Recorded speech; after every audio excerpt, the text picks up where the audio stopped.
جل طہارت اختیار کرنے والوں کو پسند فرماتا ہے۔ سورہ بقرہ کی آیت نمبر 222 میں آپ پڑھیں گے کہ اللہ عز و جل ارشاد فرماتا ہے ان اللہ یحب التوابین و یحب المتطہرین، کہ بلا شبہ اللہ توبہ کرنے والوں کو اور پاک رہنے والوں کو پسند فرماتا، محبت کرتا۔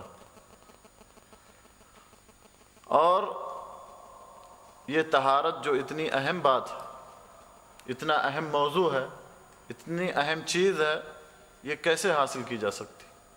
پاکی اور صفائی ہم اور آپ کیسے حاصل کر سکتے؟ نماز کی کنجی کو ہم کس طرح سے حاصل کر سکتے ہیں تاکہ نماز ہماری صحیح ہو، دوسری عبادتیں ہماری صحیح ہوں؟ طہارت جو ہے 3 چیزوں سے، حدث یعنی ناپاکی 3 چیزوں سے دور کی جا سکتی ہے، یا طہارت 3 چیزوں سے حاصل ہو سکتی ہے۔ نمبر 1 غسل کرنے سے، نمبر 2 وضو کرنے سے، اور اگر غسل اور وضو کی طاقت نہ ہو تو تیمم کرنے سے، یعنی 3 چیزیں ہیں، غسل، وضو اور تیمم۔ مختصر انداز میں وضو، غسل اور تیمم کے بارے میں جاننے کی کوشش کرتے ہیں کہ وضو کیا چیز ہے، غسل کیا ہے، اور تیمم کیسے کرنی چاہیے۔ ان تینوں میں سب سے پاپولر یعنی سب سے عام جو ہے وضو ہے، کیونکہ زیادہ تر لوگوں کو وضو کرنے کی ضرورت بار بار یا ہمیشہ پڑتی۔ غسل تو آپ روزانہ یا 2 یا 3 دن پر کر سکتے ہیں، یا جب ضرورت ہو، واجب ہو۔ البتہ وضو تو آپ کو دن میں کم از کم 5 بار یا اس سے بھی زیادہ بار آپ کر سکتے ہیں جب بھی نماز آپ کو پڑھنی ہے، چاہے وہ فرض نماز ہو چاہے نفل نماز ہو۔ وضو جو ہے، اس لیے ہم وضو سے آغاز کرتے ہیں۔ وضو کہتے ہیں کہ بدن کے 4 اہم اعضاء، چہرہ، ہاتھ، سر، پاؤں، ان چاروں اعضاء کے لیے مخصوص طریقے پر پاک پانی استعمال کرنا، یہ وضو کی تعریف اور وضو کی ڈیفینیشن اور وضو کی مشروعیت قرآن و سنت اور اجماع امت سے ثابت ہے۔ قرآن کی دلیل بھی موجود ہے، سنت کی بھی دلیل موجود ہے، اور اجماع امت ہے، کسی کا اختلاف نہیں ہے اس میں۔ اللہ عز و جل نے سورہ مائدہ کی آیت نمبر 6 جو آیت وضو کے نام سے مشہور ہے، اللہ فرماتا ہے یا ایھا الذین آمنوا اذا قمتم الى الصلاة فاغسلوا وجوہکم وایدیکم الى المرافق وامسحوا برؤوسکم وارجلکم الى الکعبین، اے لوگو جو ایمان لائے ہو، جب تم نماز کے لیے کھڑے ہو تو چاہیے کہ اپنے منہ پہلا حصہ، ہاتھ کوہنیوں تک دوسرا حصہ، سر پر ہاتھ پھیرو تیسرا حصہ، اور اپنے پاؤں ٹخنوں تک دھویا کرو۔ بدن کے 4 اعضاء جن کا دھونا، مسح کرنا وضو کہلاتا ہے۔ اس آیت میں اللہ نے حکم دیا کہ جب نماز کے لیے جاؤ تو ایسا وضو ضرور کر لیا کرو۔ اور اللہ کے نبی صلی اللہ علیہ وسلم نے فرمایا، صحیح بخاری اور صحیح مسلم کے حوالے سے ابو ہریرہ رضی اللہ تعالیٰ عنہ کی حدیث ہے کہ لا يقبل اللہ صلاة احدکم اذا احدث حتی یتوضأ، جب کوئی رفع حاجت کرے یعنی پیشاب اور پیخانہ یا ریح خارج ہو جائے تو اللہ عز و جل اس کی نماز اس وقت تک قبول نہیں کرتا جب تک وضو نہ کر لے۔ اس حدیث سے بھی وضو کی مشروعیت کا پتہ چلتا ہے۔ اور تیسری دلیل اجماع کی دلیل ہے۔ وضو کی مشروعیت پر رسول اللہ صلی اللہ علیہ وسلم کے عہد مبارک سے لے کر آج تک تمام مسلمانوں کا، تمام علماء، فقہاء اور ائمہ کا اجماع ہے، کسی کا اختلاف نہیں ہے کہ وضو کرنی چاہیے یا نہیں کرنی چاہیے، وضو مشروع ہے یا نہیں ہے، وضو جائز ہے یا نہیں جائز ہے، سب کا اجماع ہے کہ وضو مشروع۔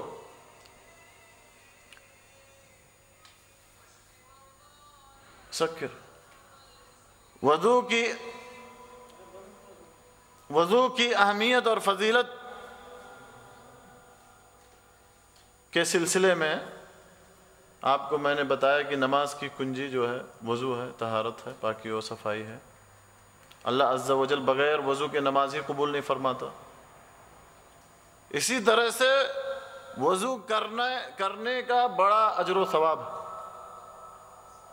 لیکن شرط ہے کہ وضو کرتے وقت آپ کو اس چیز کا شعور اور احساس ہو۔ یہ نہیں کہ آیا، ٹائم ہونے والا ہے یا ٹائم ہو چکا ہے، دوڑتے بھاگتے ہوئے غسل خانے میں پہنچا، فٹافٹ جھٹا جھٹ ہاتھ منہ اور پاؤں دھل کر مسجد میں بھاگتا ہوا آ گیا۔ نہیں، وضو کرتے وقت آپ کے دل میں یہ ارادہ، یہ شعور اور یہ احساس ہونا چاہیے کہ میں یہ وضو کر رہا ہوں، یہ ہاتھ پاؤں دھل رہا ہوں، اس میں مجھے بہت بڑا اجر و ثواب ملے گا، میرے گناہ معاف ہو جائیں گے۔ کیونکہ ہاتھ پاؤں تو بہت سارے لوگ دھلتے ہیں کہ نہیں دھلتے ہیں، غیر مسلم بھی ہاتھ پاؤں دھوتے اور صاف صفائی کرتے ہیں، کیا انہیں اجر و ثواب ملتا ہے؟ اللہ کے نبی صلی اللہ علیہ وسلم کی یہ حدیث آپ سماعت فرمائیے۔ عبداللہ سنابحی رضی اللہ تعالیٰ عنہ روایت کرتے ہیں کہ رسول اللہ صلی اللہ علیہ وسلم نے فرمایا، جب بندہ وضو کرتے وقت کلی کرتا ہے تو اس کے منہ سے گناہ نکل کر بہہ جاتے ہیں، جب ناک میں پانی ڈال کر جھاڑتا ہے تو اس کی ناک سے گناہ نکل جاتے ہیں، پھر جب اپنا چہرہ دھوتا ہے تو اس کے چہرے سے گناہ بہہ جاتے ہیں، یہاں تک کہ اس کی پلکوں کی جڑوں سے بھی گناہ نکل جاتے ہیں۔ پھر جب اپنے ہاتھ دھوتا ہے تو اس کے ہاتھوں سے گناہ بہہ کر گر جاتے ہیں، یہاں تک کہ ناخنوں کے اندر سے بھی، جڑ سے بھی گناہ باہر آ جاتے ہیں۔ ہاتھ سے جو گناہ بندہ کرتا ہے وضو کرنے سے سارے باہر آ جاتے ہیں۔ پھر جب اپنے سر کا مسح کرتا ہے تو اس کے سر کے بھی گناہ نکل جاتے ہیں، یہاں تک کہ کانوں سے بھی گناہ کرتے ہیں کہ نہیں کرتے؟ لوگ کرتے ہیں، حرام سن کر کے، حرام باتیں سن کر کے۔ پھر جب اپنے پاؤں کو دھوتا ہے تو اس کے پاؤں سے گناہ نکل جاتے ہیں، یہاں تک کہ ناخنوں کے اندر سے بھی۔ پھر اس کا مسجد جانا اور نماز پڑھنا ایک زائد اور اضافی عمل بن جاتا، یعنی سارے گناہ پہلے ہی معاف ہو گئے، تو اس کا نماز پڑھنا، مسجد پیدل چل کر کے آنا، یہ اوور ٹائم بن گیا اس کے لیے، اضافی عمل کہتے ہیں اوور ٹائم، جس کو 8 گھنٹے کی ڈیوٹی ہوتی کہ نہیں ہوتی؟ 8 گھنٹے کے بعد اگر آپ ڈیوٹی کرتے ہیں، کام کرتے ہیں، عمل کرتے ہیں تو آپ کے لیے اضافی اور اوور ٹائم شمار ہوتا ہے۔ اسی طرح سے اگر آپ سچی نیت سے، اچھے شعور کے اور احساس کے ساتھ وضو کریں تو آپ کے گناہ سارے، یہاں تک کہ ناخن، پلکوں اور پاؤں کے سارے گناہ باہر ہو جاتے ہیں۔ پھر جب آپ مسجد تک پیدل چل کر کے آئیں گے، نماز پڑھیں گے تو یہ اوور ٹائم کی طرح سے آپ کے لیے اضافی ثواب کا کام۔ وضو کے احکام و مسائل کے سلسلے میں چند باتیں آپ ملاحظہ فرمائیں۔ وضو کے صحیح ہونے کے لیے چند شرطیں، یعنی اگر یہ شرطیں پائی جائیں گی تبھی وضو صحیح ہوگا، نہیں تو نہیں صحیح ہوگا۔ سب سے پہلی شرط ہے اسلام، مسلمان ہونا۔ کافر اگر وضو بھی کرتا تو کوئی فائدہ نہیں۔ دوسری شرط ہے عاقل ہونا، اگر پاگل مجنون وضو کرتا ہے تو کوئی فائدہ نہیں، اس کا وضو صحیح نہیں۔ تیسری شرط ہے نیت، اور نیت دل کے ارادے کا نام ہے۔ چوتھی شرط ہے پانی کا پاک ہونا، نجس پانی سے کوئی وضو کرتا ہے تو اس کا وضو ہوگا ہی نہیں۔ پانچویں شرط ہے پانی کا جائز اور مباح ہونا، اگر چوری کا پانی ہے تو وضو صحیح نہیں ہوگا۔ کسی سے چھین کر اگر وضو کر رہا ہے کوئی پانی، چوری کر کے، چھین کر، غصب کر کے، تو اس کا وضو صحیح نہیں ہوگا، وضو ہی نہیں ہوگا، شرط ہی نہیں پائی گئی ہے تو کیسے صحیح ہوگا۔ آخری شرط، چھٹی شرط ہے جلد اور چمڑے تک پانی کو روکنے والی چیز کا زائل کرنا۔ مثال کے طور پر پینٹ کر رہے تھے آپ اور آپ کے بدن پہ، ہاتھ پہ پینٹ لگ گیا، اب وہ پانی آپ لاکھوں اس پر پانی بہائیں، لاکھوں بار بہائیں تو پانی نہیں پہنچے گا وہاں جلد تک، وہ حصہ خشک رہ جائے گا اندر، تو وضو ہی نہیں ہوگا، آپ چاہے ہزاروں بار وضو کریں کوئی فائدہ نہیں۔ اسی طرح عورتیں نیل پالش یوز کرتی ہیں کہ نہیں کرتی؟ ناخن پالش لگاتی ہیں، وہ بھی رکاوٹ ہے پانی ناخن تک، ناخن کی جڑ تک پہنچنے کے لیے، اس لیے وضو نہیں ہوگا۔ البتہ ناخن پالش لگانا ایسا حرام نہیں کہہ سکتے اس کو، لیکن وضو کے وقت اس کو نکالنا لازم اور ضروری ہے. اگر وہ پانی ناخن تک پہنچنے کے لیے رکاوٹ ہے تو پھر وضو ہی نہیں ہے، وضو ہی نہیں ہے، چاہے جتنی بار وضو کرے. یہ 6 اہم شرطیں ہیں جو وضو کے اندر پائی جانی چاہیے. اسی طرح سے وضو کے کچھ فرائض ہیں جن کا پایا جانا وضو کے اندر ضروری ہے.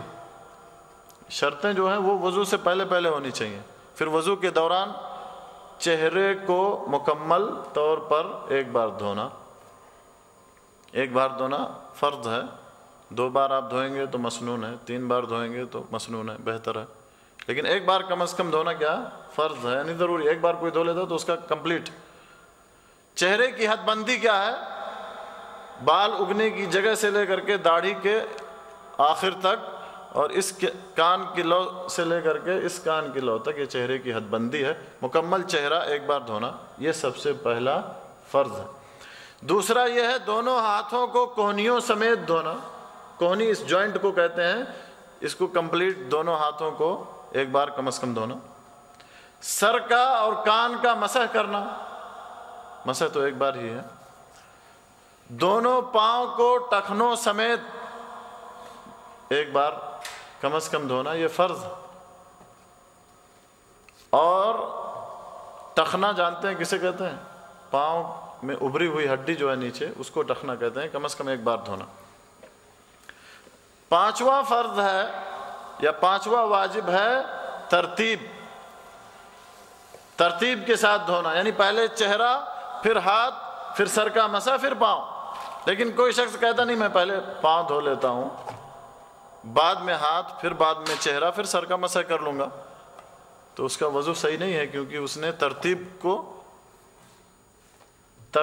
اختیار نہیں کیا، الٹ پلٹ کر دیا.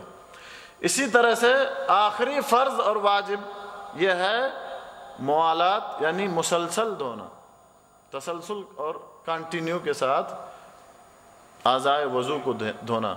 اور اس کا قاعدہ یہ ہے کہ آپ اگر چہرہ دھو رہے ہیں پھر اس کے بعد ہاتھ دھونا ہے تو چہرے کا پانی خشک نہیں ہونا چاہیے.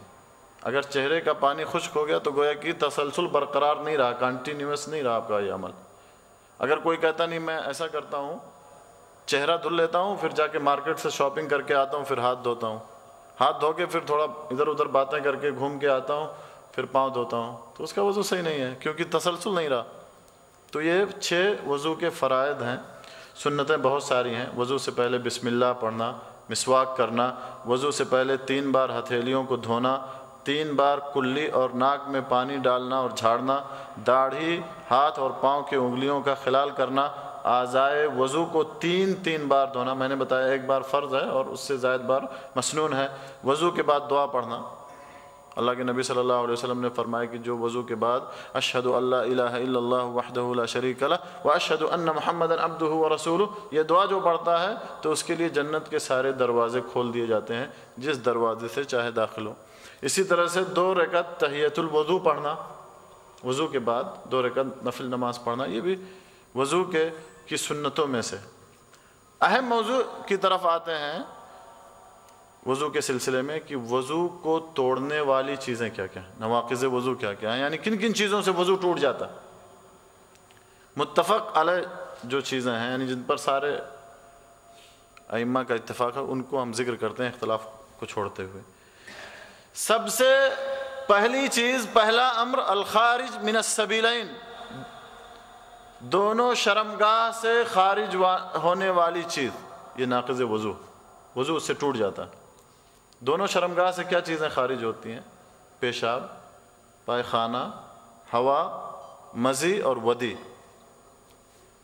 مزی کہتے ہیں شہوت کے وقت، خواہش نفس کے وقت، کسی عورت یا کوئی بھی چیز دیکھنے کے وقت شرمگاہ سے آپ کے چکناہٹ یا چکنا پانی نکلے، اس کو مزی کہتے ہیں. اس سے غسل کی ضرورت نہیں ہے، البتہ اس کو دھونے اور پھر وضو کی ضرورت.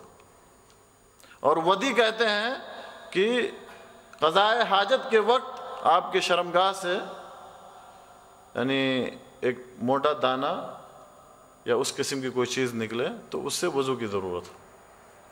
تو دونوں شرمگاہ سے خارج ہونے والی چیز جو ہے کیا ہے، چیزیں جو ہے ناقد وضو ہیں، البتہ منی اس سے غسل واجب ہوتا ہے۔ دوسری چیز جس سے وضو ٹوٹ جاتا ہے عقل ختم ہو جانا، عقل کا چلا جانا۔ کن چیزوں سے عقل جاتا ہے؟ گہری نیند سے، بے ہوشی سے، پاگل پن سے اور نشے کی حالت میں، ان ساری چیزوں سے وضو ٹوٹ جاتا ہے۔ تیسری چیز ہے شرمگاہ کو بغیر حائل کے چھونا، ڈائریکٹ چھو لینا، کپڑا درمیان میں حائل نہ ہو شرمگاہ کو، کیونکہ دونوں طرح کی باتیں ہیں، تو راجح یہ ہے کہ اگر آپ ڈائریکٹ چھو رہے ہیں تو وضو ٹوٹ جاتا ہے، البتہ حائل اگر درمیان میں کوئی چیز حائل ہے، رکاوٹ ہے، تو وضو نہیں ٹوٹتا۔ اور آخری چیز ہے اونٹ کا گوشت کھانا، اس سے وضو ٹوٹ جاتا ہے۔ بکری کا، مرغ کا یا کوئی اور گوشت کھانے سے وضو نہیں ٹوٹتا۔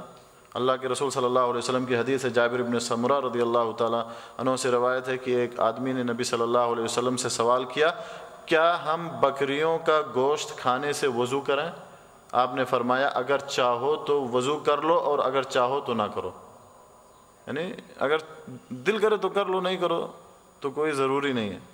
اس نے دوسرا سوال کیا، کیا اونٹ کا گوشت کھانے کے بعد وضو کریں؟ آپ نے فرمایا ہاں وضو کرو۔ یہ حدیث مسند احمد اور صحیح مسلم کے حوالے سے ہے، تو اس سے پتہ چلتا ہے کہ اونٹ کا گوشت کھانے سے وضو ٹوٹ جاتا ہے، وضو کرنا لازم ہے۔ کیوں؟ کیا حکمت ہے؟ اللہ بہتر جانتا ہے۔ کچھ عبادتیں ایسی ہیں جن کے لیے باوضو ہونا ضروری ہے۔ کون کون؟ ایک تو نماز کے لیے، دوسرا خانہ کعبہ کے طواف کے لیے، اور تیسری عبادت قرآن کو چھونے کے لیے، پڑھنے کے لیے نہیں، چھونے کے لیے۔ دوسرا میں نے بتایا طہارت اور پاکی کا ذریعہ کیا ہے؟ غسل۔